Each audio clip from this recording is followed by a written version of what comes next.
growing up as a military brat, if you will, because that's significant in terms of some decisions that you made in your life. So, and you mentioned some things about your dad there about having some PTSD. And I just wondered if you might be able to talk a little bit more about kind of what mom and dad did in the service.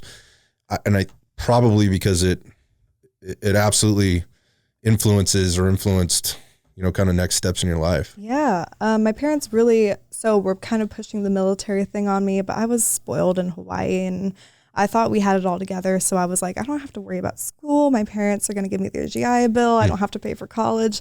I really got a big head on my parents being in the military, but my dad was struggling a lot with PTSD. So there's only so much you can do when you live with someone like that. So my senior year, my parents split and my world like crashed because we were broke and living in two small incomes. Because when you retire from the military, you don't get paid a lot, honestly. So, let's go back. Sorry, I love to go off topic, so just feel free to. We'll try to steer this thing around. It's but fine. my mom, she was a sergeant. She got out as a sergeant like I did, 5 years in the Army. Okay. She was one of the first female airborne females in North Carolina. Wow. So she's pretty much a badass. Yeah, she's badass. I'm not brave enough. I didn't go airborne, but I wish I did. I kind of regret that. But good for her. Yeah. And then my dad, he was definitely a hero. Special ops, worked with Delta Force. And he did a lot of shit that I can't talk about. I'm sure he did. It definitely screwed him up a lot. So he deserves all the disability that he can get. It's finally, I think, being talked about. You got so many ex-war fighters that came back and people that, Delta is the A+ team. Yeah. Right.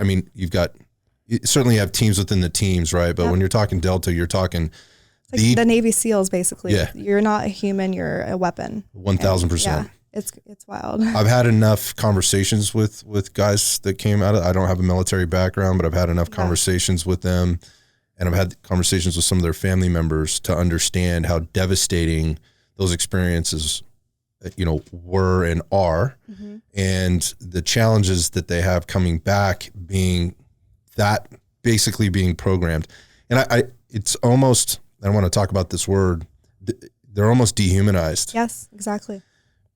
They're turned into kind of this, it definitely takes someone who's also, I think, like an adrenaline junkie, because once you get away from deployment and come home, you're kind of like, what's the point of life? I need to go back. Yeah, and they don't want to stay home. And that's why I kind of grew up a little bit without dad. Yeah.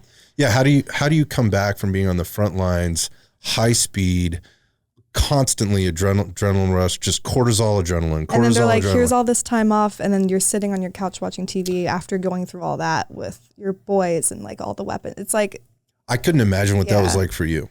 Oh yeah. And feeling like maybe dad's choosing this over us or and your mom for that matter, and being in that situation. So, it took me joining the military to understand though. Now me and my dad, he's my best friend. Before we weren't very close, but now I can't live without him. But it took that for me to understand what he went through,